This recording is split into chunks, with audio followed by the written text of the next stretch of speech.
মাদ্রাসা তাহিরুল উলুম, মাদ্রাসা তাহিরুল উলুম, নারায়ে তাকবীর। হাশেমি, আপনাদের এই পশ্চিমবঙ্গের মুখ্যমন্ত্রী এখন মমতা ব্যানার্জি তো? ইসলামী রাষ্ট্রের একটা রাজ্যের গভর্নর বা মুখ্যমন্ত্রী ছিল ঈসা ইবনে হাশেমি। এই ঈসা ইবনে হাশেমির স্ত্রী তৎকালীন সময়ে বিশ্ব সুন্দরী ছিল। তার স্ত্রীকে নিয়ে একদিন খোলা আকাশের নিচে পূর্ণিমার চাঁদের নিচে হাসি ঠাট্টা করতেছিলেন, আনন্দ মস্করা করতেছিলেন। আনন্দ মস্করা করতে করতে তার স্ত্রীকে সে বলে ফেলল, আনতি তালিকুন সালাসান ইল্লাম তাকুনি আহসানা মিনাল কমার। ও আমার স্ত্রী, তুমি যদি আকাশের ওই পূর্ণিমার চাঁদের থেকে সুন্দর বেশি না হও তাহলে তুমি 3 তালাক। এই কথা বলার সাথে সাথে স্ত্রী পর্দার আড়ালে চলে গেল। ডাক দিয়ে বলল, স্বামী আমার, আপনি আমাকে আকাশের ওই পূর্ণিমার চাঁদের সাথে তুলনা করেছেন। আকাশের ওই পূর্ণিমার চাঁদের থেকে একজন মানুষ কোনোদিন বেশি সুন্দর হতে পারে না। অতএব আমার উপরে 3 তালাক হয়ে গিয়েছে, আপনার সাথে আমার আর ঘর সংসার করা সম্ভব হবে না। ঈসা ইবনে হাশেমি পড়ে গেলেন মহা বিপদে।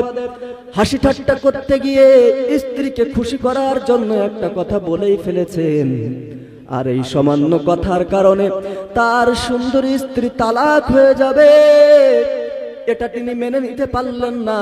তাই সারা রাত ছটপট ছটপট করতে করতে তার রাত অতিবাহিত হয়ে গেল। সুবহে সাদিক যখন হয়ে গেল, এলাকার কেন্দ্রীয় মসজিদের মিনার থেকে মুয়াজ্জিনের সুমধুর কণ্ঠে ফজরের আজান ভেসে এলো। তিনি চলে গেলেন এলাকার কেন্দ্রীয় মসজিদের ইমাম সাহেবের কাছে, গিয়ে রাতের ঘটনার বর্ণনা দিলেন এবং তার কাছে ফতোয়া চাইলেন যে আমার স্ত্রীর উপরে 3 তালাক হয়েছে কিনা। ইমাম সাহেব সমস্ত ঘটনা শুনে ফতোয়া দিয়ে দিল, ওই ঈসা ইবনে হাশেমি, আকাশের ওই পূর্ণিমার চাঁদ গোটা পৃথিবীকে আলোকিত করে, আর একজন মানুষ যতই সুন্দর হোক না কেন তার নিজের ঘর একটা কামরা আলোকিত করা সম্ভব হবে না। একটা মানুষ যতই সুন্দর হোক তার চেহারায় কি একটা ঘর আলোকিত হবে? আপনারা আমার আলোচনা বোঝেন? একটা মানুষ যতই সুন্দর হোক তার চেহারায় তার নিজের ঘর আলোকিত হবে না। আর আকাশের ওই পূর্ণিমার চাঁদ গোটা পৃথিবীকে আলোকিত করে। অতএব একটা মানুষের চেহারার থেকে আকাশের ওই চাঁদের সৌন্দর্য কম নয়। অতএব তোমার স্ত্রীর উপরে 3 তালাক পতিত হয়ে গিয়েছে, তোমার স্ত্রীর সাথে ঘর সংসার করা সম্ভব নয়। মুসলমান ভাইরা আমার, উনি চলে গেলেন তৎকালীন বাগদাদের খলিফা মনসুরের দরবারে, গিয়ে রাতের ঘটনার বিবরণ দিলেন এবং এর ফতোয়া চাইলেন। খলিফা মনসুর বাগদাদের সমস্ত বড় বড় উলামা একরামদেরকে একত্রিত করলেন এবং তাদের কাছে ফতোয়া জানতে চাইলেন যে ঈসা ইবনে হাশেমির স্ত্রীর উপরে 3 তালাক হয়েছে কিনা।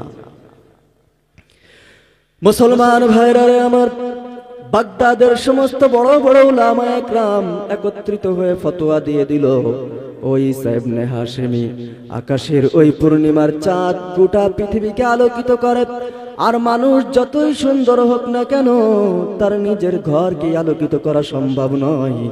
অতএব তোমার স্ত্রীর উপরে 3 তালাক পতিত হয়ে গিয়েছে, যাও যাও বাড়িতে চলে যাও, বাড়িতে গিয়ে অন্য জায়গায় বিয়ে শাদী করে তুমি ঘর সংসার করার চিন্তা করো। মুসলমান ভাইরা রে আমার, ঈসা ইবনে হাশেমির মন খারাপ হয়ে গেল।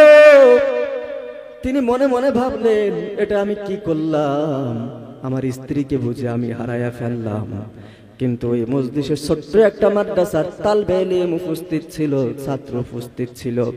তিনি ডাক দিয়ে বললেন, শাইখুল ইসলাম, আমি আপনাদের ফতোয়ার সাথে একমত নই। তখন শাইখুল ইসলাম ডাক দিয়ে বললেন, ও বালক, কেন তুমি আমাদের ফতোয়ার সাথে একমত নয়? তখন ওই ছোট্ট বালকটা ডাক দিয়ে বলল, আল্লাহ পাক রব্বুল আলামিন মহাগ্রন্থ পবিত্র কোরআনুল কারীমের ভিতরে পর পর 4 বার কসম খেয়েছেন। প্রথমে বলেছেন তিন ফলের কসম, 2 নম্বরে বলেছেন জাইতুন, জাইতুন ফলের কসম। 3 নম্বর আয়াতে বলেছেন তুরি সিনিন, তুর আর সিনাই পর্বতের কসম। 4 নম্বর আয়াতে আল্লাহ তাআলা বলেছেন হাযাল বালাদিল আমিন, এই নিরাপদ শহরের কসম। 5ম আয়াতে গিয়ে আল্লাহ তাআলা বলেছেন লাকাদ খালাকনাল ইনসানা ফি আহসানি তাকওয়ীম।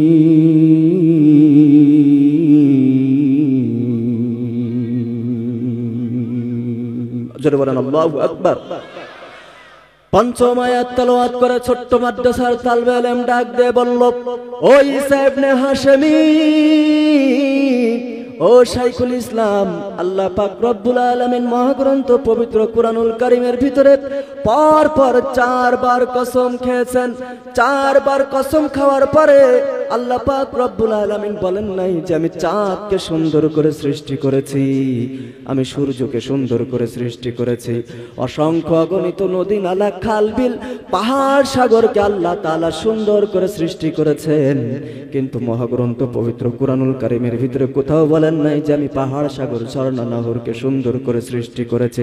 কেবলমাত্র একমাত্র আল্লাহ পাক রব্বুল আলামিন মানুষ সৃষ্টি করে তারপরে মহাগ্রন্থ পবিত্র কুরআনুল কারীমের ভিতরে ঘোষণা দিয়েছেন, এই পৃথিবীর ভিতরে আমি যা কিছু সৃষ্টি করেছি সবার থেকে সুন্দর করে আমি মানুষকে বানিয়েছি।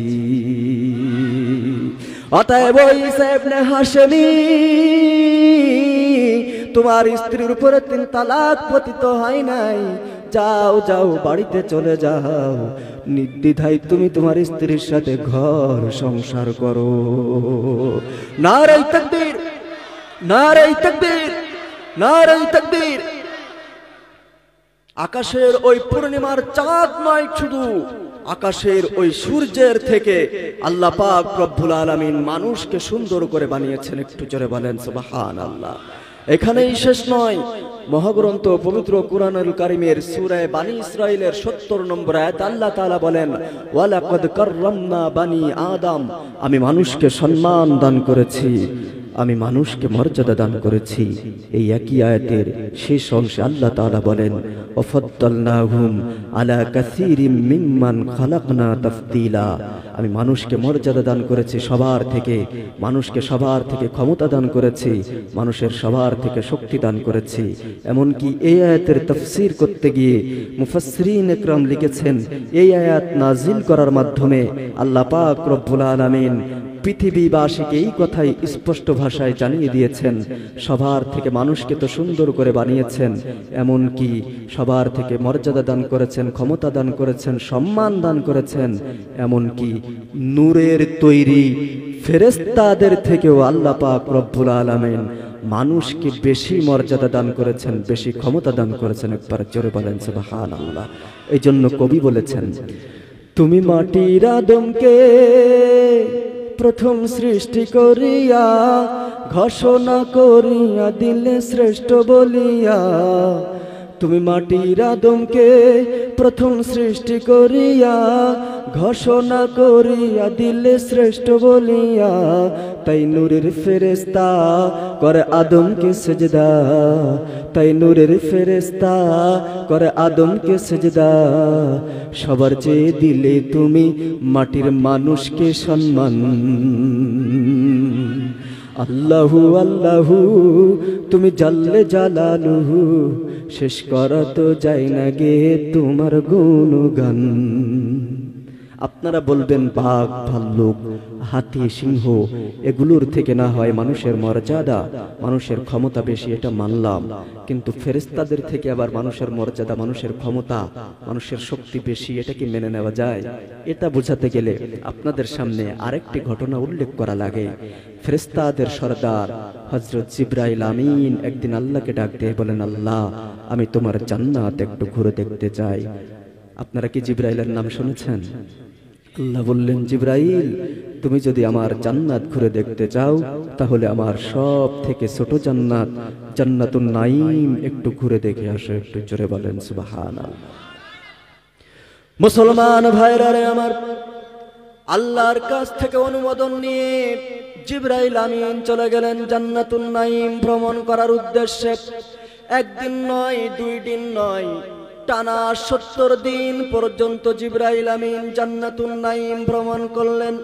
70 দিন পরে ক্লান্ত হয়ে আল্লাহকে ডাক দিয়ে বললেন, হে মাবুদ,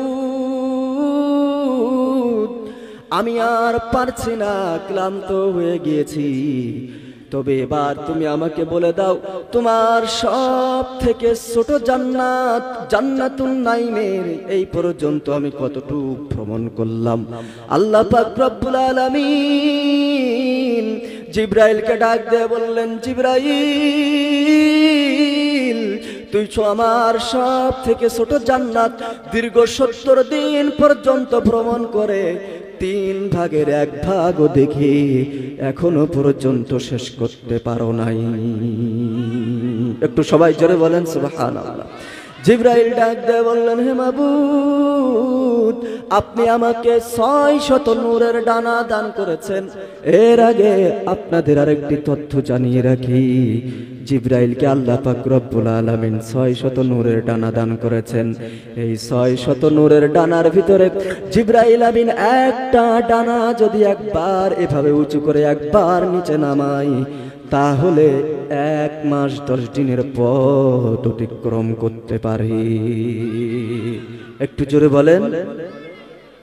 এবার প্রশ্ন থাকে, তাহলে 600 নূরের ডানা একবার চালালে কত দিনের পথ অতিক্রম করতে পারে? শুনবেন আপনারা। যদি 600 নূরের ডানা জিবরাইল আমিন একবার উঁচু করে একবার এভাবে নিচে নামায়, তাহলে 1000 মাসের পথ অতিক্রম করতে পারে। জোরে বলেন সুবহানাল্লাহ। জিবরাইল ডাক দিয়ে বললেন, হে মাবুদ, আপনি আমাকে 600 নূরের ডানা দান করেছেন। এই 600 নূরের ডানা যদি একবার আমি চালাই, তাহলে 1000 মাসের পথ অতিক্রম করতে পারি। সেই আমি জিবরাইল টানা 70 দিন পর্যন্ত তোমার সব থেকে ছোট জান্নাত জান্নাতুন নাঈম ভ্রমণ করে 3 ভাগের 1 ভাগও দেখে শেষ করতে পারলাম না। রব্বুল আলামিন, তাহলে এই জান্নাত তুমি কাদের জন্য বানিয়েছো? আল্লাহ পাক রব্বুল আলামিন জিবরাইলকে ডাক দিয়ে বললেন, জিবরাইল, এই জান্নাত আমি মানুষের জন্য বানিয়েছি। জিবরাইল বললেন, আল্লাহ, আপনি আমাকে 600 নূরের ডানা দান করেছেন। এই 600 নূরের ডানা একবার চালালে আমি 1000 মাসের পথ অতিক্রম করতে পারি। সেই আমি জিবরাইল টানা 70 দিন পর্যন্ত তোমার সব থেকে ছোট জান্নাত জান্নাতুন নাঈম ভ্রমণ করে 3 ভাগের 1 ভাগও দেখে শেষ করতে পারি নাই। আর তুমি মানুষকে দান করেছো মাত্র 2টা পা। এই 2টা পা দিয়ে মানুষ জান্নাত কিভাবে ভ্রমণ করবে? আল্লাহ পাক রব্বুল আলামিন জিবরাইলকে বললেন, জিবরাইল, তুমি কি পরীক্ষা করতে চাও? জিবরাইল বললেন, হ্যাঁ আল্লাহ, আমি পরীক্ষা করতে চাই। আল্লাহ বললেন, জিবরাইল, তুমি যদি পরীক্ষা করতে চাও তাহলে চলে যাও মদিনায়, মসজিদে নববীর গেটের সামনে গিয়ে দাঁড়াও। ফজরের আজান যখন হয়ে যাবে, তুমি ভালো করে লক্ষ্য করে দেখবে, সর্বপ্রথম যেই ব্যক্তি মসজিদে নববীর ভিতরে প্রবেশ করবে, আবার সর্বশেষ যেই ব্যক্তি মসজিদে নববী থেকে বের হবে, তুমি তার কাছে জিজ্ঞাসা করবে, তাহলে তুমি তোমার উত্তর পেয়ে যাবে। জিবরাইল আমিন জান্নাতুন নাঈম থেকে চলে আসলেন সরাসরি মদিনায়, মসজিদে নববীর গেটের সামনে দাঁড়িয়ে রইলেন। ফজরের আজান হয়ে গেল। জিবরাইল ভালো করে লক্ষ্য করে দেখলেন, সর্বপ্রথম একজন বয় বৃদ্ধ দাড়ি পাকা মুরব্বী আস্তে আস্তে মসজিদে নববীর ভিতরে প্রবেশ করলো। জিবরাইল আমিন দাঁড়িয়ে রইলেন। এক এক করে মসজিদে নববীর সমস্ত মুসাল্লিরা মসজিদে নববীর ভিতরে প্রবেশ করলো। ফজরের নামাজ শেষ হয়ে গেল। মসজিদে নববীর সমস্ত মুসাল্লিরা আবার মসজিদে নববী থেকে বের হয়ে গেল। কিন্তু জিবরাইল লক্ষ্য করে দেখলেন, সর্বপ্রথম যেই ব্যক্তি মসজিদে নববীর ভিতরে প্রবেশ করেছিল, এখনো সেই ব্যক্তি মসজিদে নববী থেকে বের হয় নাই। জিবরাইল দাঁড়িয়ে রইলেন। পূর্ব আকাশে যখন সূর্য উদিত হয়ে গেল, এক কথায় যখন ইশরাকের নামাজের রক্ত শেষ হয়ে গেল, তখন জিবরাইল লক্ষ্য করে দেখলেন এবার সর্বপ্রথম যেই দাড়ি পাকা মুরব্বী আস্তে আস্তে মসজিদে নববীর ভিতরে প্রবেশ করেছিল, এবার সেই লোকটা মুরব্বী মানুষটা মসজিদে নববী থেকে বের হচ্ছে। জিবরাইল এই মুরব্বী মানুষটাকে সালাম দিলেন এবং ডাক দিয়ে বললেন, ভাই আপনার কাছে আমার একটা প্রয়োজন আছে। জিবরাইল বললেন, ভাই বলো তোমার কি প্রয়োজন? তখন লোকটা জিবরাইলকে ডাক দিয়ে বলল, ভাই আমার একটা প্রয়োজন আছে আপনার কাছে। তখন মুরব্বী লোকটা ডাক দিয়ে বলল, ভাই বলো তোমার কি প্রয়োজন? জিবরাইল বলল, ভাই আমি কয়েকদিন ধরে জিবরাইলকে খুঁজতেছি, কোথাও জিবরাইলকে খুঁজে পাচ্ছি না। আপনি যদি আমাকে একটু বলতেন জিবরাইল কোথায় আছে, তাহলে আমার উপকার হতো। আপনারা যদি আমার আলোচনা বুঝে থাকেন তাহলে বলেন, এই মুরব্বী মানুষটার কাছে কে এই প্রশ্ন করছে? জিবরাইল, স্বয়ং জিবরাইল নিজেই মসজিদে নববীর গেটের সামনে দাঁড়িয়ে বলছেন যে আমার জিবরাইলের কাছে প্রয়োজন। এটা কে বলছে?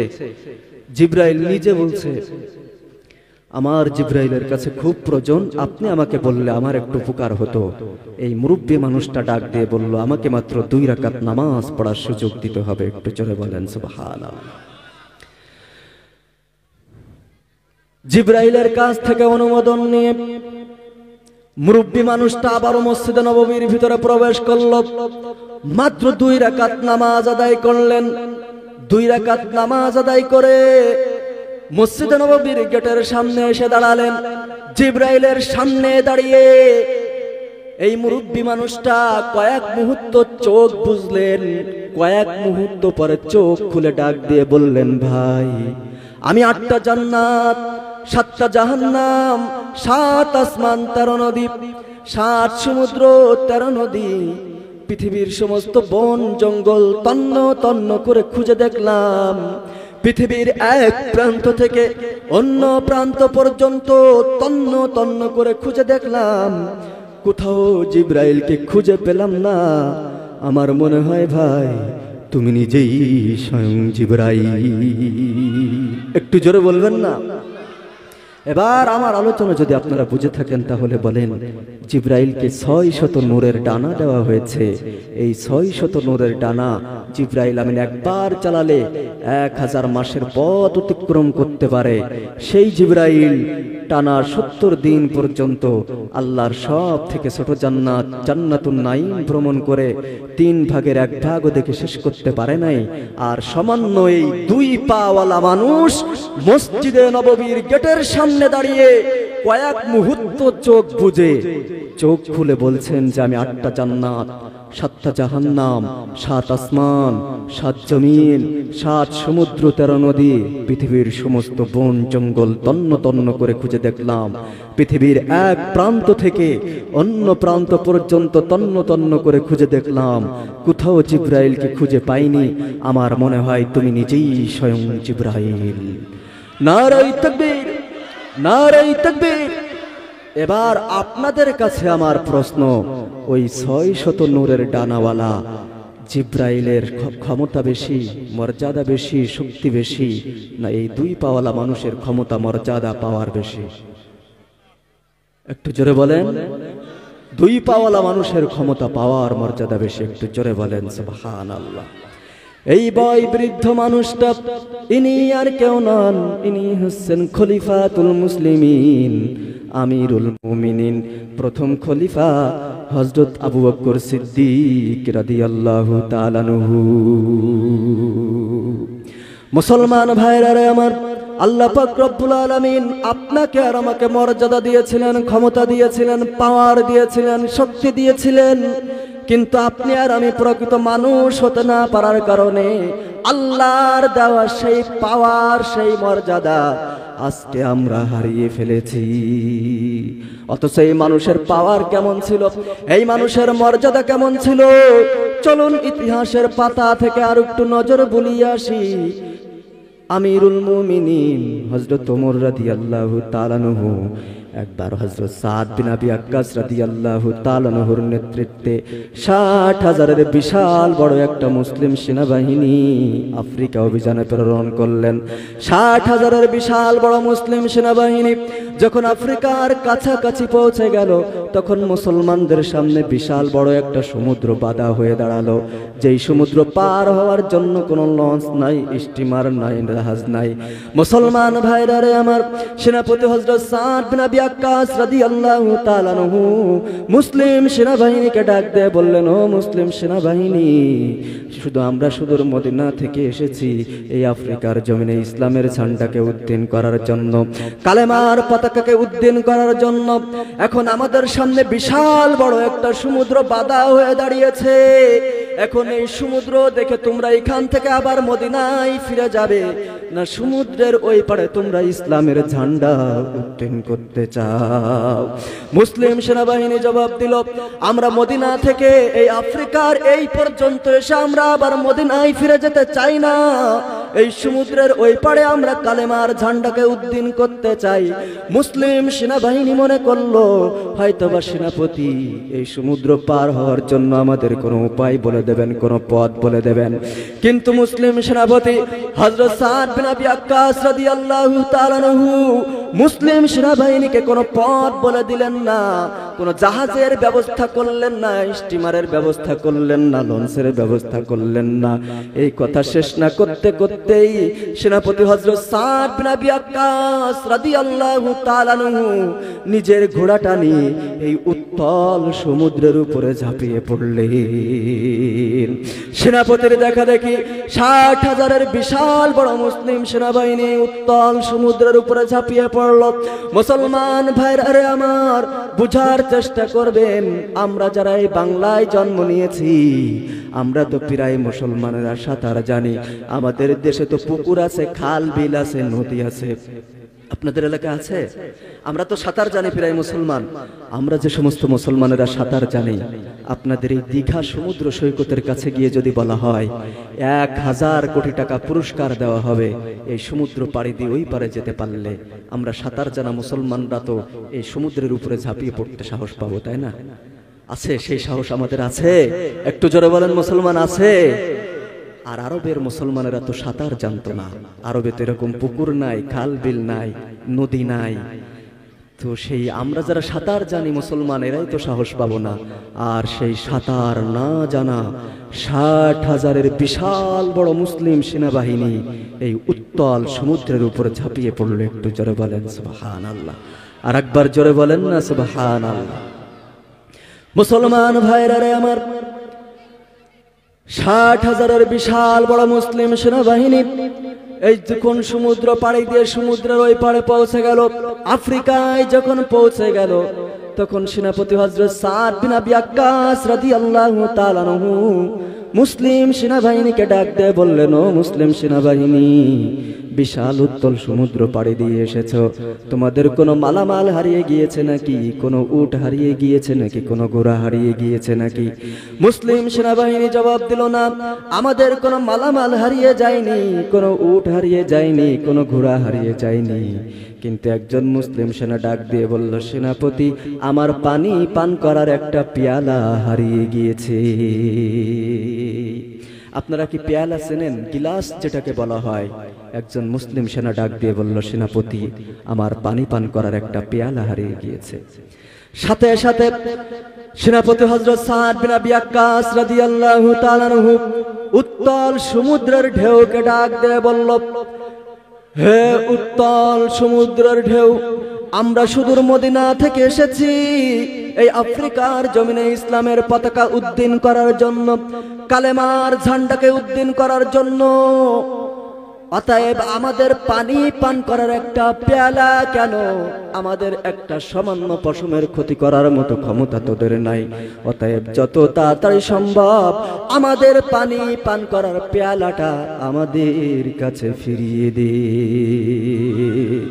ইতিহাসে স্বর্ণাক্ষরে লেখা আছে, হযরত সাদ বিন আবি ওয়াক্কাস রাদিয়াল্লাহু তাআলা আনহুর এই বক্তব্য দিতে দেরি হয়েছিল, কিন্তু উত্তাল সমুদ্রের ঢেউ মুসলমানদের পানি পান করার পেয়ালাটা মুসলমানদের কাছে ফিরিয়ে দিতে দেরি করে নাই।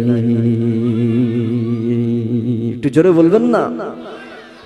এই ঘটনা বর্ণনা করতে গিয়ে মুসলিম রেনেসাঁর কবি আল্লামা ইকবাল বলেন, দস্তে দস্তে হে দরিয়া ভি, दस्त दस्त है दरिया भी न छोड़े हमने, बाहर जुल्मत में दौड़ा दिए घोरे हमने। প্রান্ত তো প্রান্ত অমাবস্যার সেই ঘোর কৃষ্ণ রজনীতে শ্রাবণের খরস্রোতা সমুদ্রের উপরে ঘোড়া দাবড়িয়ে আফ্রিকার জমিনে আমরা এই কালেমার পতাকা উত্তোলন করেছি। আমরা সেই মানুষ, আমরা সেই মুসলমান। যারা বলেন নারে তাকবীর, নারে তাকবীর। এই উত্তাল সমুদ্র পাড়ি দিয়ে মুসলমানরা যখন আফ্রিকার জমিনে পৌঁছে গেল, তখন আফ্রিকার রাজা চিন্তা করলো মুসলমানদের সাথে যুদ্ধ করে জেতা সম্ভব নয়, ছলে বলে কৌশলে মুসলমানদের কাছ থেকে বিজয় ছিনিয়ে আনতে হবে। মুসলমান ভাইরা আমার, তারা একটা ষড়যন্ত্র করলো, সাপও মরবে লাঠিও ভাঙবে না। তারা মুসলমানদের কাছে একটা প্রস্তাব পাঠালো, ডাক দিয়ে বলল, মুসলমান তোমাদের সাথে আমরা যুদ্ধ করতে চাই না, বিনা যুদ্ধে আফ্রিকার রাজত্ব আমরা তোমাদের কাছে ছেড়ে দেব, তবে আমাদের একটা শর্ত আছে। মুসলমানরা জানতে চাইলো কি তোমাদের সেই শর্ত? তখন তারা ডাক দিয়ে বলল, আজ রাত তোমরা যদি আফ্রিকার জঙ্গলের ভিতরে কাটিয়ে দিতে পারো, তাহলে আগামীকাল সকাল বেলায় এই আফ্রিকার রাজত্ব, আফ্রিকার রাষ্ট্র ক্ষমতা আমরা তোমাদের হাতে ছেড়ে দেব। তাদের ষড়যন্ত্র হলো, আফ্রিকার জঙ্গলের ভিতরে বাঘ আছে, ভাল্লুক আছে, সিংহ আছে, বন্য হাতি আছে। তারাই মুসলমানদের ঘাড় মটকাবে, মুসলমানদের বুক চিরে বুকের ভিতর থেকে দিল বের করে কলিজা বের করে খাবে। আমাদের আর মুসলমানদের সাথে যুদ্ধ করে লাগবে না। তারা মনে করেছিল মুসলমানরা তাদের এই প্রস্তাব মেনে নিবে না, কিন্তু মুসলমানদের কাছে যখন এই প্রস্তাব দেওয়া হলো, বিনা দ্বিধায় মুসলমানরা তাদের এই প্রস্তাব মেনে নিল। একটু জোরে বলেন সুবহানাল্লাহ। হযরত সাদ বিন আবি ওয়াক্কাস রাদিয়াল্লাহু তাআলা আনহু মুসলিম সেনাবাহিনীকে ডাক দিয়ে বলল, মুসলিম সেনাবাহিনী রোড পরিবর্তন করো, আফ্রিকার জঙ্গলের দিকে মোড় ঘুরাও। মুসলমান ভাইরা আমার, সেনাপতির নির্দেশ পেয়ে 60,000-এর বিশাল বড় মুসলিম সেনাবাহিনী আফ্রিকার জঙ্গলের দিকে রওনা হয়ে গেল। মুসলমানরা যখন আফ্রিকার জঙ্গলের ভিতরে পৌঁছে গেল, তখন সেনাপতি হযরত সাদ বিন আবি ওয়াক্কাস রাদিয়াল্লাহু তাআলা আনহু মুসলিম সেনাবাহিনীকে ডাক দিয়ে বললেন, ও মুসলিম সেনাবাহিনী, তোমরা বিশাল বড় মুসলিম সেনাবাহিনীকে ডাক দিয়ে বললেন, ও মুসলিম সেনাবাহিনী, একটা স্টেজ বানাও। বিশাল বড় একটা স্টেজ বানানো হলো, কিন্তু এই স্টেজে দাঁড়িয়ে সেনাপতি হযরত সাদ বিন আবি ওয়াক্কাস রাদিয়াল্লাহু তাআলা আনহু মুসলমান সেনাবাহিনীর উদ্দেশ্যে ভাষণ দিবেন না, আফ্রিকার জনগণের উদ্দেশ্যে ভাষণ দিবেন না। এই স্টেজে দাঁড়িয়ে সেনাপতি হযরত সাদ বিন আবি ওয়াক্কাস রাদিয়াল্লাহু তাআলা আনহু ভাষণ দিবেন আফ্রিকার জঙ্গলের হিংস্র বন্য প্রাণীদের উদ্দেশ্যে। আচ্ছা, আফ্রিকার জনগণ এই ভাষণ শুনবে তো? আপনারা এখানে মানুষ আছেন, আমি কুরআন হাদিস থেকে কথা বলছি, চতুর সাইডে যে শোরগোল, এই যে চিল্লা চিল্লি, চতুর সাইডে মানুষের আনাগুনা, চিল্লা চিল্লি, ফাটাফাটি, মানুষ কথা শুনছে না, মানুষ কুরআন হাদিস থেকে আলোচনা শোনার সময় নেই। আর সাদ বিন আবি ওয়াক্কাস রাদিয়াল্লাহু তাআলা মুসলমানদেরকে স্টেজ বানাতে নির্দেশ দিয়েছেন। এই স্টেজে দাঁড়িয়ে এই পাশের চিল্লা চিল্লা আওয়াজ বন্ধ করতে হবে। এটা কি মা বোনদের প্যান্ডেল নাকি? তাহলে এটা এই পাশে চিল্লা চিল্লি কিসের? আপনাদের ভারতে একটা সমস্যা হলো, প্রচুর চিল্লা চিল্লি হয়, কিন্তু আমাদের বাংলাদেশে লক্ষ লক্ষ মানুষ হয়, কিন্তু মাহফিলগুলো নীরব নিস্তব্ধ থাকে। এখানে এই যে সাইটে স্বেচ্ছাসেবকের দায়িত্বে যারা আছেন, মঞ্চের চতুর সাইটে সমস্ত চিল্লা চিল্লা আওয়াজ বন্ধ করতে হবে, এতে আলোচনার বিঘ্নতা ঘটে।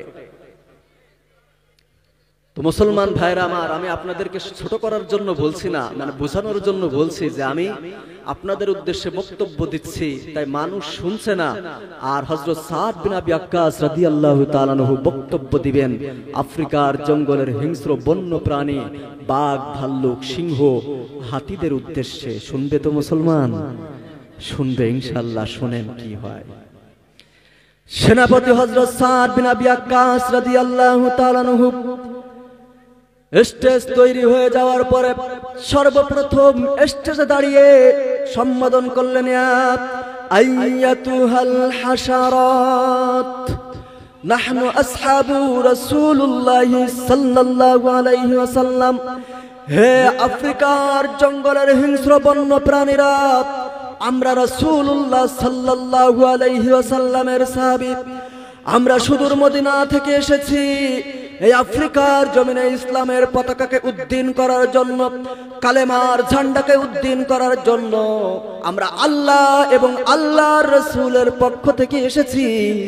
আমরা নিজেদের পেট পূজা করার জন্য আসি নাই, অর্থ সম্পদ উপার্জন করার জন্য আসি নাই। আমাদের উদ্দেশ্য হলো আফ্রিকার জমিনে ইসলাম প্রচার করা। অতএব আফ্রিকার রাজার পক্ষ থেকে আমাদেরকে বলা হয়েছে, আজ রাত যদি আমরা আফ্রিকার জঙ্গলের ভিতরে থাকতে পারি, তাহলে আগামীকাল সকালবেলায় আফ্রিকার রাষ্ট্র ক্ষমতা আমাদের হাতে ছেড়ে দেবে, রাজত্ব আমাদের হাতে ছেড়ে দেবে। অতএব আফ্রিকার জঙ্গলের হিংস্র বন্য প্রাণীরা, ভালো করে শুনে রাখো, শুধুমাত্র আজ রাতের জন্য তোমাদের থাকার নিজ নিজ যেই জায়গাগুলো আছে, এই নিজ নিজ জায়গাগুলো ছেড়ে দিয়ে তোমরা অন্য কোথাও চলে যাও। আগামীকাল সকাল বেলায় তোমাদের থাকার এই জায়গাগুলো ছেড়ে দিয়ে আমরা আবার আমাদের জায়গায় চলে যাব। তখন তোমরা তোমাদের জায়গায় আবার ফিরে আসবে। আজ রাতের জন্য অন্য কোথাও চলে যাও। মুসলমান ভাইরা আমার, ইতিহাসে স্বর্ণ অক্ষরে লেখা আছে, হযরত সাদ বিন আবি ওয়াক্কাস রাদিয়াল্লাহু তাআলা আনহুর এই ভাষণ দিতে দেরি হয়েছিল, এই বক্তব্য দিতে দেরি হয়েছিল, কিন্তু আফ্রিকার জঙ্গলের হিংস্র বন্য প্রাণীরা মুসলমানদের জন্য তাদের থাকার জায়গাগুলো ছেড়ে দিয়ে অন্য জায়গায় চলে যেতে দেরি করে নাই। বাঘের বিশাল বড় লাইন পড়ে গেল, সিংহের বিশাল বড় লাইন পড়ে গেল, অজগরের বিশাল বড় লাইন পড়ে গেল। বাঘগুলো তাদের বাচ্চাগুলোকে সাথে করে নিয়ে, হাতিগুলো তাদের বাচ্চাগুলোকে সাথে করে নিয়ে, বানরগুলো তাদের বাচ্চাগুলোকে গালে করে নিয়ে, সাথে করে নিয়ে মুসলমানদের জন্য সেই জায়গা ছেড়ে দিয়ে অন্য জায়গায় চলে যাচ্ছে। মুসলমান ভাইরা রে আমার, এই আফ্রিকার জঙ্গলের পাশেই একটা কেল্লা ছিল। তৎকালীন সময়ে এই কেল্লা থেকে তো দেশ শাসন করা হতো। আপনাদের ভারতেও কেল্লা আছে, দিল্লির লাল কেল্লা, আপনারা নাম শুনেছেন? ওই দিল্লির লাল কেল্লা থেকে ভারত শাসন করা হতো। এই কেল্লা যদি কোনো সেনাবাহিনী দখল করে নিতে পারত, তাহলে সেই দেশ তাদের হয়ে যেত। এই কেল্লা ছিল একটা জঙ্গলের পাশে।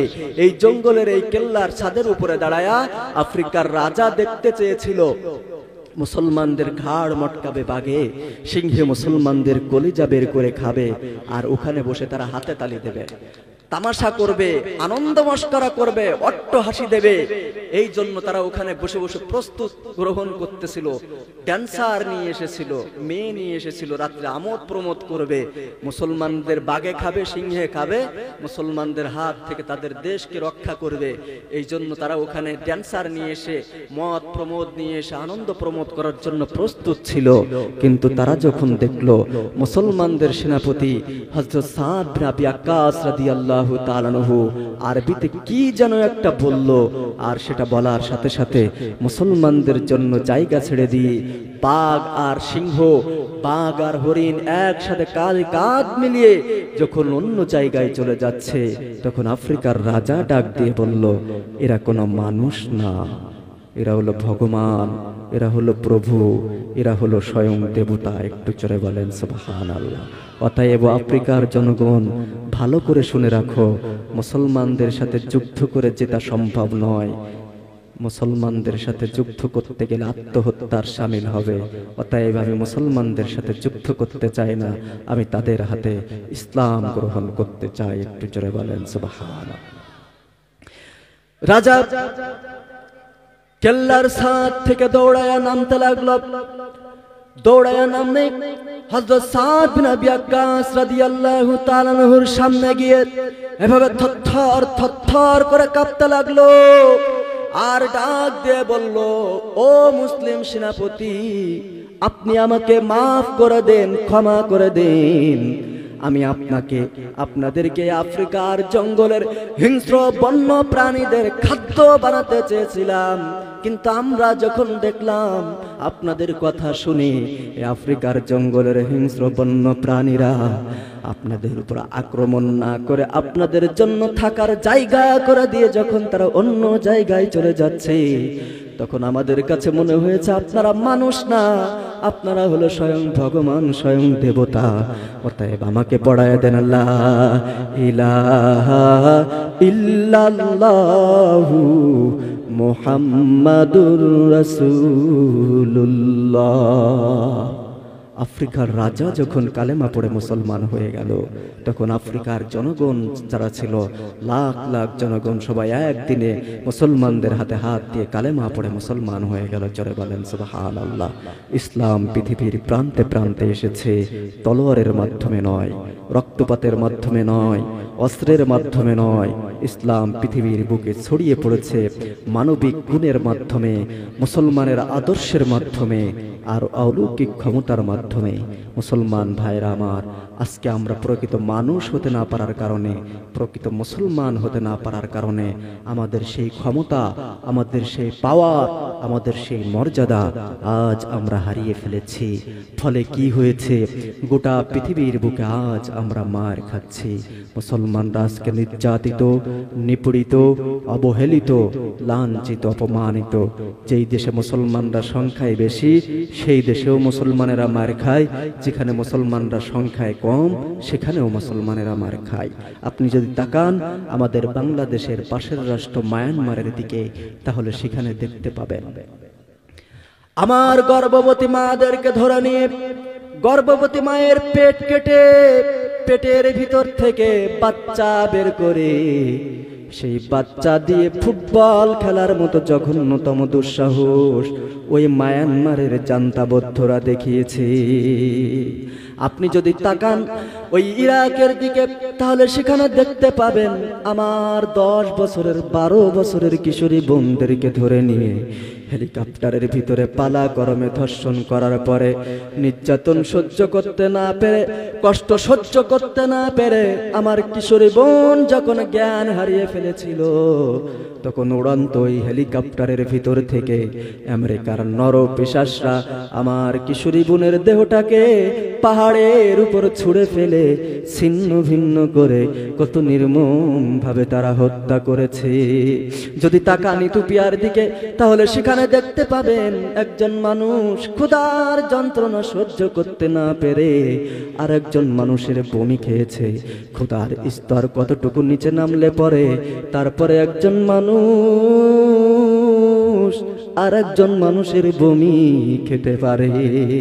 ও মুসলমান ভাইরা আমার, শুধু তাই নয়, আপনি যদি তাকান আমাদের প্রথম কেবলা ওই বাইতুল মুকাদ্দাসের দিকে, তাহলে সেখানে দেখতে পাবেন আমার ফুলের মতো ফুটন্ত গোলাপের মতো শিশুদের উপরে বোমা বর্ষণ করতেছে, নির্মম ভাবে নিষ্পাপ শিশুদেরকে তারা হত্যা করতেছে।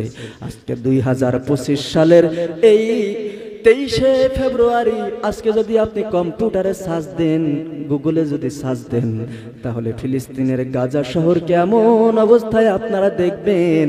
মনে হবে বিগত 100 বছরের ভিতরে গাজা শহরে কোনো মানুষের বসবাস ছিল না।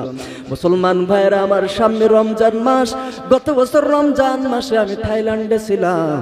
আমি সেখানে দেখলাম ওই ফিলিস্তিনের মুসলমানেরা ইফতারির কোনো কিছু নাই, সেহরির কোনো কিছু নাই। আমরা যখন নানান পদের নানান রকম আইটেম দিয়ে ইফতারি করি, তখন গাজার ওই ছোট্ট ছোট্ট মুসলমানেরা, সোনার মতো শিশুরা, তাদের সামনে কোনো খাবার নাই। জঙ্গলের একটা লতা পাতা দিয়ে তারা স্যুপ বানিয়ে ইফতারি আর সেহরি করে। মুসলমান ভাইরা আমার, ঈদের দিনে আমরা ফিন্নি সিমাই খাই, কুরমা পোলাও খাই, বিরিয়ানি খাই, কত রকমের আয়োজন করা হয়, কিন্তু এই ফিলিস্তিনের মুসলমানদের সামনে কুরমা পোলাও জোটে না, সিমাই জোটে না, লাস্তা জোটে না, লুটুস জোটে না। ওই ফিলিস্তিনের মুসলমানেরা ওই গত বছর রোজার ঈদের সময়, কুরবানির ঈদের সময় তারা জঙ্গলের লতা পাতা খেয়ে তাদের জীবন বাঁচিয়েছে। আপনারা বলতে পারেন গোটা পৃথিবীর বুকে মুসলমানদের এই করুণ অবস্থা কেন? এর পিছনে কারণ মনে হয় গোটা পৃথিবীতে মুসলমানদের সংখ্যা কম, এই কারণে গোটা পৃথিবীর বুকে মুসলমানেরা মার খায়। এটা আপনাদের ভুল ধারণা। কারণ ইসলামের জন্ম যেদিন হয়েছে সেদিন থেকে নিয়ে আজ পর্যন্ত এত বিপুল সংখ্যক মুসলমান গোটা পৃথিবীতে একসাথে কখনো বসবাস করে নাই। এখন প্রায় 200 কোটি মুসলমান একসাথে আমরা পৃথিবীর জমিনে বসবাস করি। আপনারা বলতে পারেন তাহলে গোটা পৃথিবীর বুকে মুসলমানরা অর্থনৈতিকভাবে দুর্বল, গরিব মানুষ, এই কারণে গোটা পৃথিবীতে মুসলমানেরা মার খায়। এটাও আপনাদের ভুল ধারণা। কারণ অর্থনীতির মূল মেরুদণ্ড যেটার উপরে নির্ভর করে সেটার নাম হচ্ছে খনিজ সম্পদ, মাটির নিচের সম্পদ। আর মহান আল্লাহ পাক রব্বুল আলামিন এই মুসলমানদের পায়ের নিচে দান করেছেন 70 থেকে 80% খনিজ সম্পদ। একটু জোরে বলবেন না? অতএব মুসলমানরা অর্থনৈতিকভাবে দুর্বল নয়, মুসলমানদের পায়ের নিচে 70 থেকে 80% খনিজ সম্পদ। এরপর প্রশ্ন থেকে যায় তাহলে গোটা পৃথিবীর বুকে মুসলমানেরা মার খায় কেন? এর কয়েকটা কারণ রয়েছে। সবগুলো কারণ নিয়ে আলোচনা করার সময় আমার হাতে নেই। আমি শুধু 2টো বিষয় আপনাদের সামনে বলবো, 2টা কারণ আপনাদের সামনে উল্লেখ করব। এর 1 নম্বর কারণ হচ্ছে মুসলমানরা যাদের হাতে নেতৃত্ব দিয়েছে, যাদেরকে নেতা বানিয়েছে, প্রধানমন্ত্রী বানিয়েছে, এই মুসলমানদের অধিকাংশ নেতা, প্রধানমন্ত্রী, প্রেসিডেন্ট ইয়া হলো দুর্নীতিবাজ, চরিত্রহীন, লম্পট। চরিত্র বলতে মুসলমানদের নেতাদের কিছু নেই। আপনারা বলতে পারেন কেন মুসলমানদের নেতারা আবার কি দোষ করলো? সেটা বোঝাতে গিয়ে আপনাদের সামনে এই মুহূর্তে আরেকটি তথ্য আমি পেশ করব। আজ 2025 সালের এই 23শে ফেব্রুয়ারি আপনারা যদি কম্পিউটারে সার্চ দেন, দিয়ে বলেন ও কম্পিউটার বলে দাও আজকে গোটা পৃথিবীর বুকে কতটা ধর্ম রয়েছে, কম্পিউটার মুহূর্তের ভিতরে আপনাকে জানিয়ে দেবে এই মুহূর্তে 2025 সালের 23শে ফেব্রুয়ারি গোটা পৃথিবীতে ধর্ম আছে 4200। কত ধর্ম? একটু জোরে বলেন। 4200 ধর্ম রয়েছে এই পৃথিবীতে। আপনি আর আমি সব ধর্মের নাম বলতে পারবো না, 8টা-10টা ধর্মের নাম হয়তো বা বলতে পারবো, কিন্তু এই মুহূর্তে পৃথিবীতে ধর্ম আছে 4200। আর এই 4200 ধর্মের ভিতরে একটা ধর্মের নাম ইসলাম, যার অনুসারীদের নাম মুসলমান। সেই মুসলমানদের পায়ের নিচে শুধু একটা খনিজ সম্পদের কথা বলি, তেল। যেই খনিজ সম্পদ, এই তেল মুসলমানদের পায়ের নিচে দান করেছেন 70%। একটু জোরে বলেন সুবহানাল্লাহ। যেই তেল ছাড়া গোটা পৃথিবী অচল, তেল ছাড়া বিমান চলে না, রকেট চলে না, হেলিকপ্টার চলে না, ট্রাক চলে না, বাস চলে না, প্রাইভেট চলে না, এমনকি মোটরসাইকেল পর্যন্ত চলে না। আপনাদের এলাকার কি চলে? আমাদের দেশে চলে না। আপনাদের এলাকার মোটরসাইকেল কি তেল ছাড়া চলে? চলে না। যেই তেল ছাড়া গোটা পৃথিবী অচল, সেই তেল হলো মুসলমানদের পায়ের নিচে 70%। আরো ধর্ম আছে 4199টি ধর্ম। এই 4199টি ধর্মের মানুষের জন্য আল্লাহ পাক রব্বুল আলামিন তেল দিয়েছেন মাত্র 30%। আপনারা আমার আলোচনা বোঝেন? একটা মাত্র ধর্মের মানুষের নিচে, পায়ের নিচে কত পার্সেন্ট? 70%। আর 4199টি ধর্মের মানুষের পায়ের নিচে কত পার্সেন্ট? 30%। যেই 30% তেল দিয়ে গোটা পৃথিবীর চাহিদা পূরণ করা কখনো সম্ভব নয়। আজকে যদি 57টি মুসলিম রাষ্ট্রের রাষ্ট্রপতিরা একত্রিত হয়ে ঘোষণা দিত, ও যার রাষ্ট্র ইসরাইল, মুসলমানদের তেল দিয়ে চলো, আবার মুসলমানদের প্রথম কিবলা বাইতুল মুকাদ্দাস দখলের ষড়যন্ত্র করো, নামাজরত বাইতুল মুকাদ্দাসের মুসল্লিদের উপরে বোমা বর্ষণ করো, ফুলের মতো শিশুদের উপরে বোমা বর্ষণ করো, এগুলো যদি বন্ধ না করো তাহলে আগামী কাল থেকে তোমাদের কাছে আমরা তেল বিক্রি করব না। এই ঘোষণা দিতে আজকে 57টি মুসলিম রাষ্ট্রের রাষ্ট্রপতিরা দেরি করবে, তো ইসরায়েলের জারজ প্রেসিডেন্ট নেতানিয়াহুর কাপড় পায়খানা পেশাব বের হয়ে কাপড় চোপড় নষ্ট হতে দেরি হবে না। ঠিক কিনা জোরে বলেন মুসলমান? কিন্তু 57টি মুসলিম রাষ্ট্রের রাষ্ট্রপতিরা এই ভূমিকা নিতে ব্যর্থ হয়েছেন। আর এর জন্য শুধু আমাদের নেতাদেরই দোষ না, আমাদেরও কিছু দোষ আছে। কারণ আমরা নামে মুসলমান, নামে মানুষ। এই জন্য আমি বলি, এই দুনিয়ার মোহে পড়ে, এই দুনিয়ার মোহে পড়ে কতক মুসলমান ভাইরে, কতক মুসলমান নামাজ রোজা সব ছাড়িয়া দেখে টিভির গান। ওরা কিসের মুসলমান, ওরা কিসের মুসলমান? এই দুনিয়ার মোহে পড়ে, এই দুনিয়ার মোহে পড়ে কতক মুসলমান ভাইরে, কতক মুসলমান নামাজ রোজা সব ছাড়িয়া দেখে টিভির গান। ওরা কিসের মুসলমান, ওরা কিসের মুসলমান? সারা সপ্তাহ মসজিদে খালি, নামাজ পড়ার মানুষ নাই। মাশাআল্লাহ শুক্রবারে দেখি লোকের অভাব নাই। সারা সপ্তাহ মসজিদ খালি, নামাজ পড়ার মানুষ নাই। মাশাআল্লাহ শুক্রবারে দেখি লোকের অভাব নাই। আপনাদের দেশের কথা বলছি না, আপনাদের এলাকার মানুষ 5 ওয়াক্ত নামাজ মসজিদে পড়ে এবং ভরপুর মুসাল্লি থাকে। আমি আমাদের দেশের কথা বলছি। আমাদের দেশে সারা সপ্তাহ মসজিদে মুসাল্লি খুঁজে পাওয়া যায় না, কিন্তু জুমার দিনে এমন অবস্থা হয় যে ইমাম সাহেবেরই জায়গা থাকে না। আপনাদের এলাকায় তো হয় না, আপনাদের এলাকায় 5 ওয়াক্ত নামাজ মাশাআল্লাহ মুসলমানেরা পড়ে। সারা সপ্তাহ মসজিদে খালি, নামাজ পড়ার মানুষ নাই। মাশাআল্লাহ শুক্রবারে দেখি লোকের অভাব নাই। ঠিক কিনা জোরে বলেন? 2 আঙুলের চিপায় আবার, 2 আঙুলের চিপায় আবার বিড়ি মারে টান। এদিকের মুসলমানরা সব বিড়ি ঠিড়ি খায় না। দক্ষিণ 24 পরগনার মুসলমানেরা ভালো, আমি আমাদের যশোরের কথা বলছি। এদিকের মুসলমানরা বিড়ি ঠিড়ি খায় না। 2 আঙুলের চিপায় আবার, 2 আঙুলের চিপায় আবার বিড়ি মারে টান। ওরা কিসের মুসলমান, ওরা কিসের মুসলমান? এই দুনিয়ার মোহে পড়ে, এই দুনিয়ার মোহে পড়ে কতক মুসলমান ভাইরে, কতক মুসলমান নামাজ রোজা সব ছাড়িয়া দেখে টিভির গান। ওরা কিসের মুসলমান, ওরা কিসের মুসলমান? ওয়াজ মাহফিল হইলে দেখো সেথায় যেতে চাই না মন। রাত্রি জায়গা দেখতে পারে সুন্দরী মাইয়ার নাচন। ওয়াজ মাহফিল হইলে দেখো সেথায় যেতে চাই না মন। রাত্রি জায়গা দেখতে পারে সুন্দরী মাইয়ার নাচন। আচ্ছা, আপনাদের দেশে কি নাচ ঠাস হয়? এনে মুসলমানরা যায় না? যায় না? যায়। কিন্তু ওয়াজ মাহফিলে দেখেন বাজার ঘাটে কি পরিমাণে ভিড়, কিন্তু এখানে ওয়াজ শোনার মানুষ খুব কম। ওয়াজ মাহফিল হইলে দেখো সেথায় যেতে চাই না মন। রাত্রি জায়গা দেখতে পারে সুন্দরী মাইয়ার নাচন। 2 আঙুলের চিপায় আবার, 2 আঙুলের চিপায় আবার গাজাই মারে টান। আচ্ছা, এদিকে কি গাজা ঠাজা চলে? গাজা চলে না, এদিকের মুসলমানরা খুব ভালো। 2 আঙুলের চিপায় আবার, 2 আঙুলের চিপায় আবার গাজাই মারে টান। ওরা কিসের মুসলমান, ওরা কিসের মুসলমান? এই দুনিয়ার মোহে পড়ে, এই দুনিয়ার মোহে পড়ে কতক মুসলমান ভাইরে, কতক মুসলমান নামাজ রোজা সব ছাড়িয়া দেখে টিভির গান।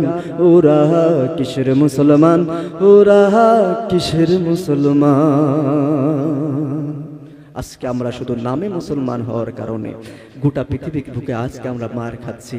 আর যুবকদের কথা আর কি বলবো বলেন? আমার বয়স খুব বেশি নয়, 25 থেকে 26 বছর বয়স আমার।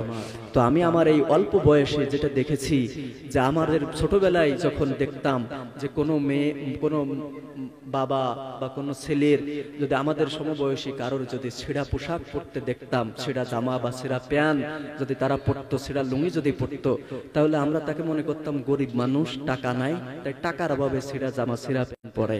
কিন্তু বর্তমানে যুবকরা কি বলবো বলেন, মানুষের রুচি কতটা নিচে নামলে তারপরে মানুষ ওই ছেঁড়া প্যান্ট টাকা দিয়ে কেনে। এখান থেকে ছেঁড়া, এখান থেকে ছেঁড়া, এখান থেকে ছেঁড়া, উড়ুদ দেখা যাচ্ছে। ওইটা পরে মনে হয় যদি ইঁদুরে কেটেছে। আপনাদের এলাকায় কি ইঁদুর বলে নাকি? ইঁদুর বলে তো। তো যুবকরা যেই প্যান আজকে পরে, আপনারা কেউ মাইন্ড করবেন না, যুবকরা যেই প্যান পরে আজকে রাস্তাঘাটে বের হয়, আচ্ছা আপনারা একটু বিবেক খাটায় বলুন তো, এটা কি কোনো স্টাইল হতে পারে? বলেন, এই ছিঁড়া প্যান পরা কি কোনো স্টাইল? আর আপনারা কি আমার কথা বোঝেন না? এই ছিঁড়া প্যান পরা কি কোনো স্টাইল হতে পারে? ছিঁড়া প্যান পরে আর কয় স্টাইল। স্টাইল আধুনিক ভাব নেই। মানে ওই ছিঁড়া প্যান পরতে পারলে মনে হয় করে যে না আমি কি একটা হয়ে পড়েছি। কিন্তু আসলে কি ছিঁড়া প্যান পরি কারণ মান মর্যাদা বাড়ে না কমে? আর একটু জোরে বলেন না, বাড়ে না কমে? মানুষের মনুষ্যত্ব আজকে কতটা নিচে নেমেছে। আল্লাহ তোমাকে আশরাফুল মাখলুকাত, সৃষ্টির সেরা জাতি বানিয়েছিলেন। আজকে তোমার মানসিকতা, ও যুবক, আজকে তোমার মানসিকতা এতটা নিচে নেমেছে, এতটা নিচে নেমেছে, সেই শিরা প্যান পরে তুমি বলছো এটা স্টাইল আধুনিকতা। এটা কোনো স্টাইল আধুনিকতা হতে পারে না। তোমার মনুষ্যত্ব নষ্ট হয়ে গিয়েছে, তোমার মানবিক গুণ নষ্ট হয়ে গিয়েছে, তোমার ভিতরে পশুত্ব আচরণ চলে এসেছে। সেই কারণে আজকে তোমার কাছে ওই ছিঁড়া প্যান পরে স্টাইল মনে হয়। অতএব আজকে এই জলসায় যারা উপস্থিত আছেন, আপনাদের বিবেকের কাছে আমি প্রশ্ন রেখে গেলাম, ছিঁড়া প্যান পরে জীবনে কোনোদিন কোনো আধুনিক স্টাইল মনে করবা না। ভালো প্যান বাজারে কিনতে পাওয়া যায়, সেই ভালো প্যান কিনবা। টাকা দিয়ে মানুষ ছিঁড়া প্যান কিনবে, এই দিনও আমাদের দেখতে হচ্ছে আজকে। মুসলমান ভাইরা আমার, আর মা বোনদের কথা কি বলবো? মা বোনেরা কি আছে? আছে নাকি মা বোনদের কোনো প্যান্ডেল আছে? এই যে মা বোনদের প্যান্ডেল আছে না? মা বোনদের কথাও কিছু না বললেই নয়। মা বোনদের কথা আর কি বা বলি বলেন? মা বোনেরা, আমি আজকে আসলাম, আসার পথে আমি দেখলাম যে এই বাজারে পুরুষ যে পরিমাণে আছে তার থেকে মহিলারা বেশি আছে, মেয়েদের সংখ্যা বেশি। মানে ছেলেরা যে পরিমাণে আছে তার থেকে এই বাজারে, এই দুই রাস্তায় নারীদের সংখ্যা বেশি। আপনাদের এই বাজারের কথা বলছি। আজকে মাদের অবনতি কোথায়? আজকে মাদের পেট থেকে সুসন্তান আসে না কেন? কুসন্তান আসে কেন? আর বুরকার নামে, পর্দার নামে মারা যে স্টাইল আজকে বের করেছে, বুরকা পরে বলে যে পর্দা করছি, বুরকা পরছি। তো সে বুরকার ঝিলিক মারে, এখান থেকে ঝিলিক মারে, এখান থেকে ঝিলিক মারে, এর নিচেও ঝিলিক মারে, আবার এখান দিয়ে ওড়ে। নাম দিয়েছে বাদুর বুরকা। কি নাম? বাদুর বুরকা। আচ্ছা, কোন দিনে কি কোনো বুরকা হলো? আজ থেকে 1400 বছর আগে আল্লাহ পাক রব্বুল আলামিন মা মুমিন নারীদেরকে, মুসলিম নারীদেরকে ডাক দিয়ে বলেছিলেন, ওয়াকরনা ফি বুয়ুতিকুন্না ওয়ালা তাবাররাজনা তাবাররুজাল জাহিলিয়াতিল উলা। ও মুমিন নারীরা, তোমরা যখন ঘর থেকে বের হবে তখন চেহারাকে, তোমাদের দেহটাকে চাদর দ্বারা আবৃত করে ঢেকে তারপরে বের হবে, যেন তোমাদের সৌন্দর্য প্রকাশ না পায়। কিন্তু আজকে আমার মা বোনেরা যেই বুরকা পরে রাস্তায় বের হয়, আচ্ছা বলেন তো, এই বুরকা দ্বারা কি সৌন্দর্য ঢাকা থাকে না সৌন্দর্য আরো বাড়ে? আপনারা পুরুষ যারা আসেন একটু বলেন, এই বুরকার মাধ্যমে কি তাদের সৌন্দর্য ঢাকা পড়ে না আরো বাড়ে? আরো বাড়ে। ওই যেই বুরকা পরে রাস্তায় বের হয়, যুবক একটা যায় আর মনে মনে কয় না জানি ওর ভিতরে কি আছে, অথচ ভিতরে একটা কালো পেতনি। কথা বোঝেন না? ভিতরে একটা কালো পেতনি, আর উপরে ঝকঝক ঝকঝক করে ঝিলিক মারে। আমি আমার মাদেরকে বলবো, সাবধানে থাকিও নারী পর্দার আড়ালে, সাবধানে থাকিও নারী পর্দার আড়ালে।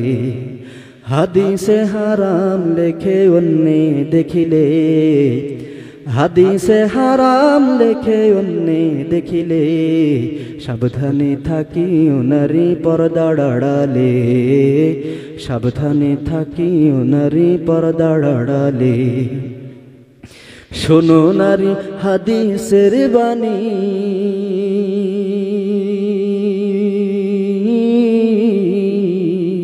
তোমরা যাইও না আর পর্দা ছাড়ি। শোনো নারী হাদিসের বাণী,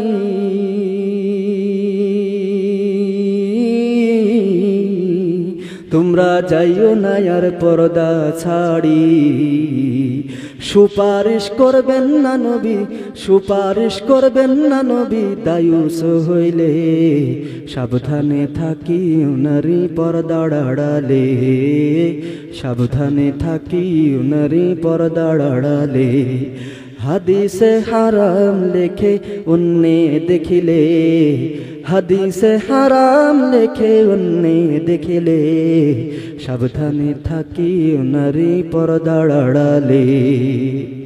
আজকে আমার মা বোনরা পর্দার আড়ালে আছেন, আপনাদের সন্তান হিসাবে আপনাদের কাছে একটা উপদেশ দিয়ে গেলাম। আজকে আপনাদের এই যে কালচার বের হয়েছে, সারাদিন আমার মা বোনেরা এই সারাদিন বাড়িতে বসে বসে স্টার জলসা আর জি বাংলার নাটক দেখে। আপনাদের দেশে কি স্টার জলসা জি বাংলা আছে? আমাদের দেশে আপনাদের এই তারের কাটা বেটা পার হয়ে কিভাবে জানে আমাদের দেশে চলে গেছে। আর সারাদিন মারা বোনেরা বাড়িতে স্টার জলসা আর জি বাংলার নাটক দেখে। কোনো কারণে যদি রাতে স্টার জলসার নাটক দেখতে মিস হয়, তাহলে সকালবেলায় কাজা আদায় করে। ঠিক কিনা জোরে বলেন? এত আকর্ষণ এই স্টার জলসার প্রতি মেয়েদের।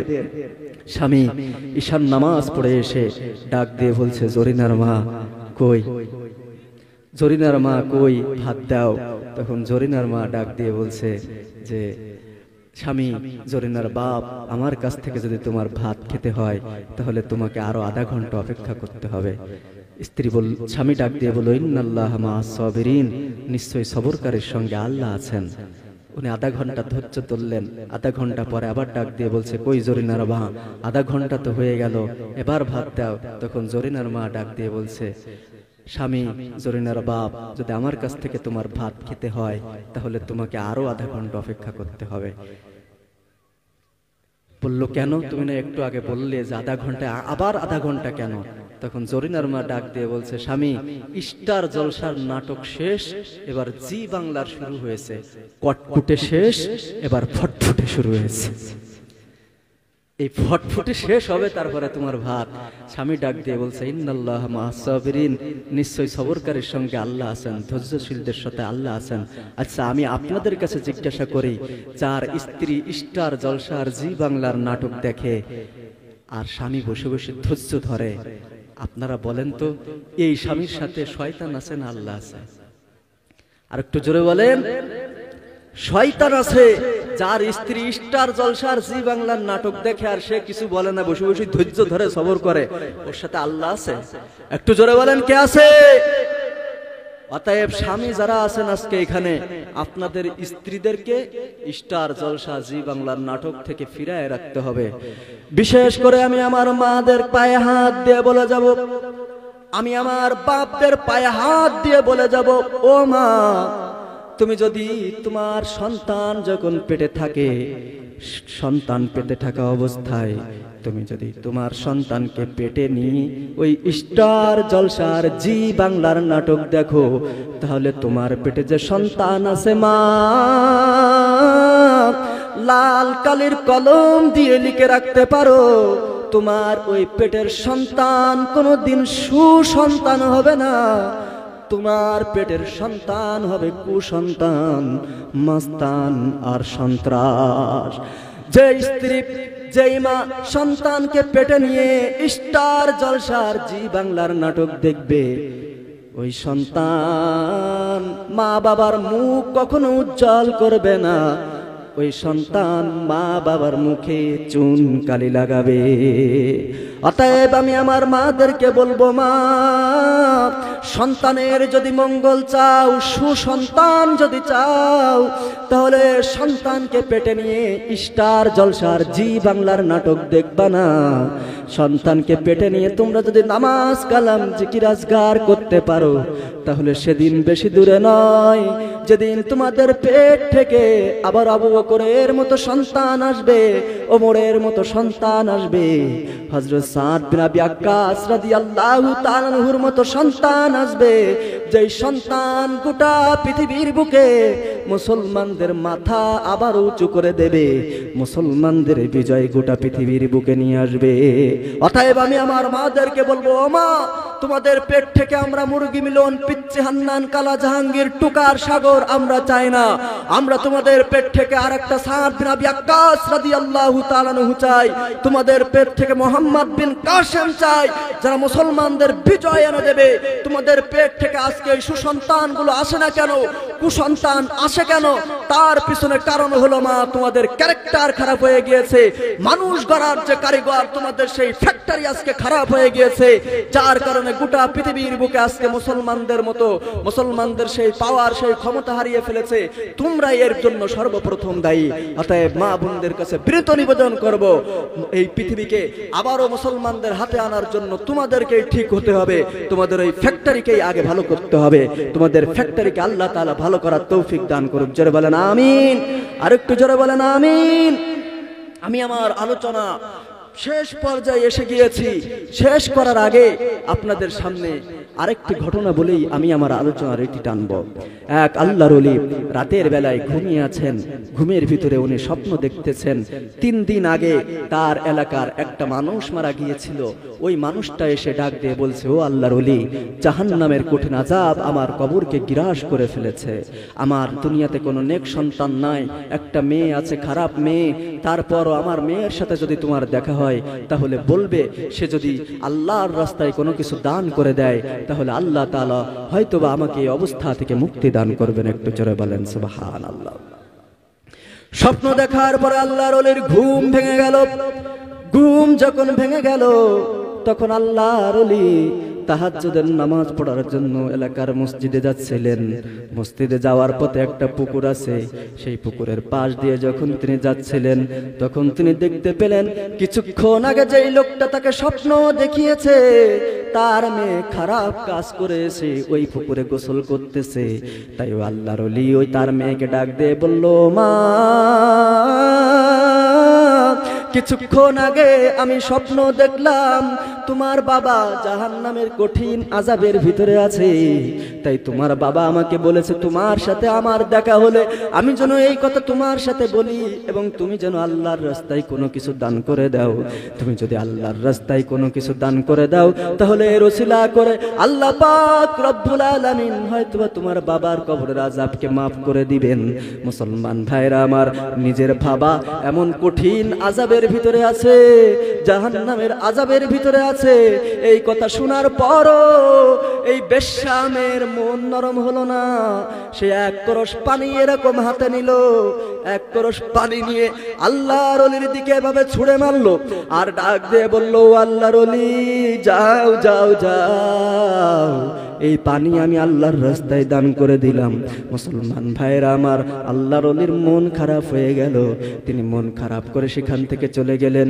আর মনে মনে ভাবলেন, কত বড় নিষ্ঠুর হৃদয়ের মানুষ এটা, কত বড় কঠোর হৃদয়ের মানুষ। নিজের বাবা জাহান্নামের কঠিন আযাবে আসে, এটা শোনার পরও তার মন নরম হলো না। আমার দিকে হাসি ঠাট্টা করে পানি ছুঁড়ে মারলো। আল্লাহর ওলি মন খারাপ করে সেখান থেকে চলে গেলেন। পরের দিন রাতে যখন আবার আল্লাহর ওলি ঘুমিয়ে আছেন, ঘুমের ভিতরে স্বপ্ন দেখতেছেন, গতকাল যেই ব্যক্তিকে তিনি জাহান্নামের ভিতরে দেখেছেন, আজ সেই ব্যক্তি জান্নাতের বাগানের ভিতরে ঘুরে বেড়াচ্ছে। আল্লাহর ওলি ডাক দিয়ে বলল, কি ব্যাপার, কি ব্যাপার? গতকাল না তুমি জাহান্নামে ছিলে, আজকে জান্নাতে কিভাবে এলে? ওই লোকটা ডাক দিয়ে বলল, আল্লাহর ওলি,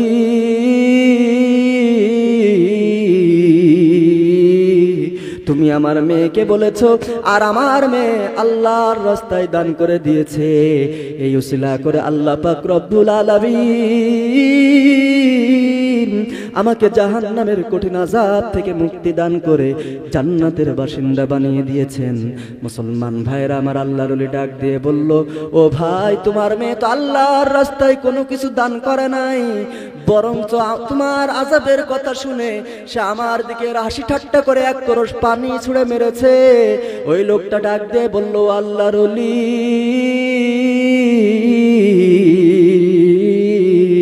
তুমি দেখেছো আমার মেয়ে তোমার দিকে পানি ছুঁড়ে মেরেছে, হ্যাঁ এটা সত্য, আমার মেয়ে তোমার দিকে পানি ছুঁড়ে মেরেছে, এটা সত্য, কিন্তু এর বাইরে আর একটা ঘটনা রয়ে গেছে যেটা তুমি জানো না। আল্লাহর ওলি ডাক দিয়ে বলল, বলো কি সেই ঘটনা? তখন ওই লোকটা ডাক দিয়ে বলল, আল্লাহর ওলি, তুমি যখন আমার মেয়েকে এই কথা বলেছিলে ঠিক সেই সময়ে ওখানে একটা পিঁপড়া ছিল, ওই পিঁপড়া পানির পিপাসায় তার জীবন বের হয়ে যাবে ভাব, তার জীবন বের হয়ে যাচ্ছিল, পানি না পেলে পিঁপড়াটা মারা যেত, সে আল্লাহর কাছে পানি চেয়েছিল।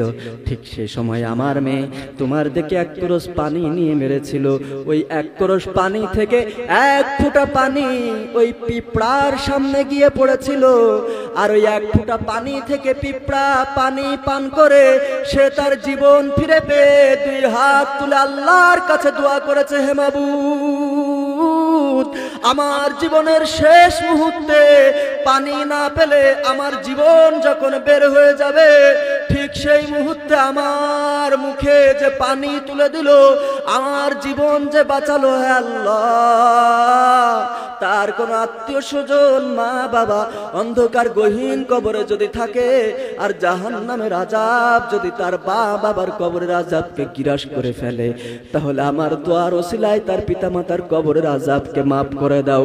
আল্লাহ পাক রব্বুল আলামিন ছোট্ট সেই পিঁপড়ার দোয়া কবুল করে আমাকে জাহান্নামের কঠিন আযাব থেকে মুক্তি দান করে জান্নাতের বাসিন্দা বানিয়ে দিয়েছেন। ও আমার প্রাণের মুসলমান ভাইরা, সামান্য একটা পিঁপড়ার মুখে পানি তুলে দেওয়ার কারণে আল্লাহ পাক রব্বুল আলামিন একটা বেশ্যা মেয়ের পিতার কবরের আযাবকে যদি মাফ করে দিতে পারেন, তাহলে এই মাদ্রাসার শত শত এতিম অসহায় শিশু বাচ্চারা রয়েছে, গরিব বাচ্চারা রয়েছে, তাদের মুখে দুই বেলা দুমুঠো খাবার তুলে দিলে আল্লাহ পাক রব্বুল আলামিন আপনার আর আমার পিতামাতা, দাদা দাদি, নানা নানি, আত্মীয় স্বজন যারা অন্ধকার গহীন কবরের ভিতরে ঘুমিয়ে আছে, তাদের কবরের আযাব কি মাফ করে দিতে পারেন না?